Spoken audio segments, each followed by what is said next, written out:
네, 앞서 한국엔컴퍼니를 둘러싼 형제난과 관련해 공개매수 레포트 보셨는데요. 한국타이어 경영권 분쟁은 더 나아가 다른 방향으로도 치달을 수 있는 분위기가 감지되고 있습니다.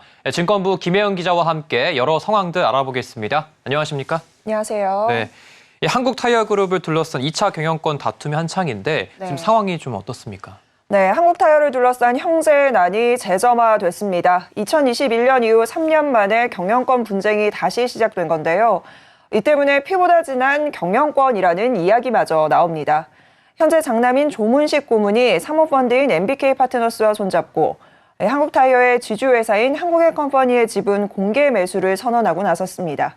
이를 통해서 이 차남인 현재 회장 조현범 회장의 경영권을 가져오겠다라는 구상인데요. 관건은 공개 매수 가격입니다. MBK 파트너스 측에서 지금 제시한 가격 주당 2만 원입니다. 자, 그런데 오늘장 종가 기준으로 해서 한국엔컴퍼니의 주가는 이미 이 공개 매수 가격을 넘어섰습니다. 지금 현재 한 주당 22,550원의 주가를 기록하고 있는 건데요.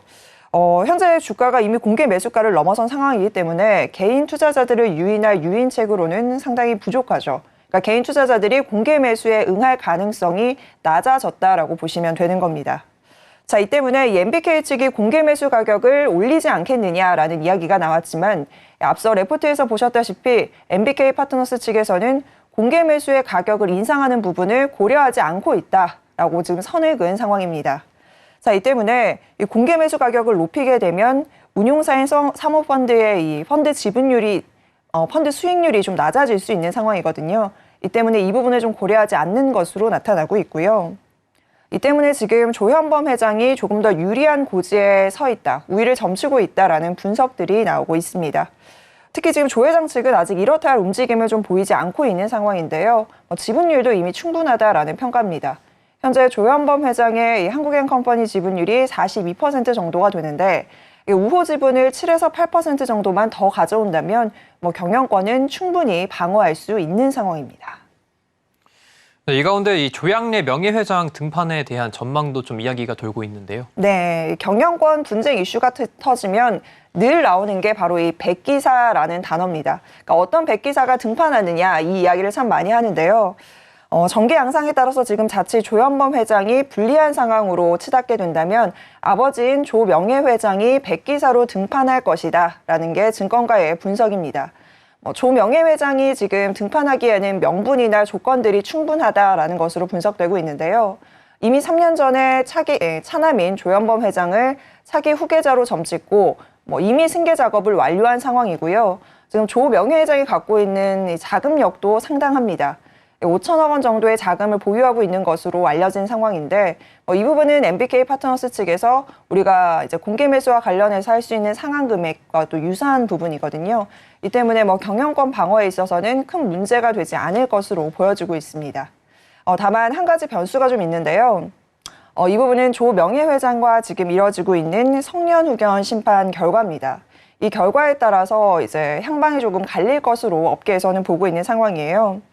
한국엔컴퍼니 그룹의 이 형제의 난의 시작을 조금 거슬러 올라가 보면 당시에 조 명예회장이 차남인 조현범 회장을 후계자로 지목하고 자신이 가지고 있던 한국엔컴퍼니의 지분 23% 전량을 블록딜 방식으로 넘기게 됩니다. 그리고 지난해에는 한국테크놀로지의 지분 5%도 증여로 조현범 회장에게 증여를 하게 되는데요. 자, 이 과정에서 장녀였던 이 조희경 이사장이 반기를 들고 나섭니다. 조 명예회장이 정신이 온전치 않은 상태에서 이런 결정을 내렸다라고 하면서 소를 제기하게 된 건데요. 그러니까 이 소를 만약에 법원에서 받아들이게 된다면 블록딜은 무효가 되고요. 한국엔컴퍼니의 경영권은 전혀 다른 새로운 국면으로 치닫게 될 수밖에 없는 상황입니다. 자, 이 때문에 법원에서의 결과가 굉장히 중요한 상황인데 일단 1심에서는 법원에서는 이를 기각을 했습니다. 그러나 조 이사장이 항고를 다시 제기를 하면서 지금 2심이 진행돼야 되는 상황이고요. 서울가정법원에서는 내년 1월 정도에 이와 관련한 신문기일을 진행할 것으로 알려져 있습니다. 네, 그렇다면 향후 이 한국엔컴퍼니의 주가 전망은 좀 어떻게 되겠습니까? 네, 통상적으로 우리가 경영권 분쟁이 일어나게 되면 주가는 올라갈 수밖에 없습니다. 공개 매수라거나 어쨌든 양측에서 지분 싸움이 일어나는 거기 때문에 이 지분의 가치가 높아질 수밖에 없을 것이다라는 기대감이 좀 플러스 요인으로 작용하게 되는데요. 근데 문제는 지금의 주가 현황을 잘 보셔야 됩니다. 공개 매수하는 가격이 주당 2만 원인데 오늘장 종가 기준으로 한국엔컴퍼니의 주가가 22,550원입니다. 그러니까 공개 매수 가격을 넘어선 상황이에요. 이 때문에 공개 매수가 실패로 돌아가게 된다면 여기에 투자했던 분들이 이제 위험에 노출이 되게 되는 건데요. 특히나 이 공개 매수와 관련된 이 이슈가 터지기 전에 한국엔컴퍼니의 주가가 10,000원 중반대에서 움직였습니다. 근데 벌써 2만 원이 넘어선 상황에서 2만 원대에서 진입했던 분들이라면 위험 노출이 조금 커질 수 있기 때문에 이 부분을 좀 고려해 보셔야 할 것 같고요. 이런 상황은 사실 수급 동향을 통해서도 우리가 좀 알 수 있습니다. 지난 5일에 공개 매수가 시작이 됐는데 이 이후에 수급 동향을 살펴보면 개인 같은 경우에는 200억 원이 넘게 이 한국엔컴퍼니의 주식을 사들였습니다. 자, 그런데 외국인과 기관 같은 경우에는 동반 매도세를 나타냈거든요. 그러니까 개인 투자자분들이 단순한 기대감에 이 주가를 좀 사들였다라는 부분을 확인할 수가 있습니다. 또 이와 함께 지금 한국거래소는 한국엔컴퍼니를 단기 과열 종목으로 지정을 했습니다.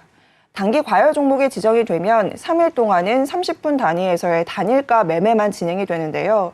자, 이게 어떤 이야기냐면 평소에 우리는 주식시장에서 초단위로 매수와 매도를 이제 선택을 하게 되고 이제 체결이 됩니다. 변동폭이 클 수밖에 없는 상황인데 단기 과열 종목으로 지정이 되면 30분 단위 내에서 내가 매수하겠다, 매도하겠다 이거를 30분 단위에서 합쳐서 합리적인 결정으로 이제 체결이 되는 거예요. 결과적으로 변동폭을 좀 낮추기 위한 안전장치다라고 보시면 되는 건데 한국엔컴퍼니가 경영권 분쟁 이슈가 터진 이후에 주가가 많이 급등을 하면서 단기간에 많이 오르자 한국거래소에서 이 같은 결정을 좀 한 것이다라고 보시면 될 것 같고요. 경영권 분쟁과 관련해서는 향후에 좀 추이를 조금 더 지켜보셔야 할 것 같습니다.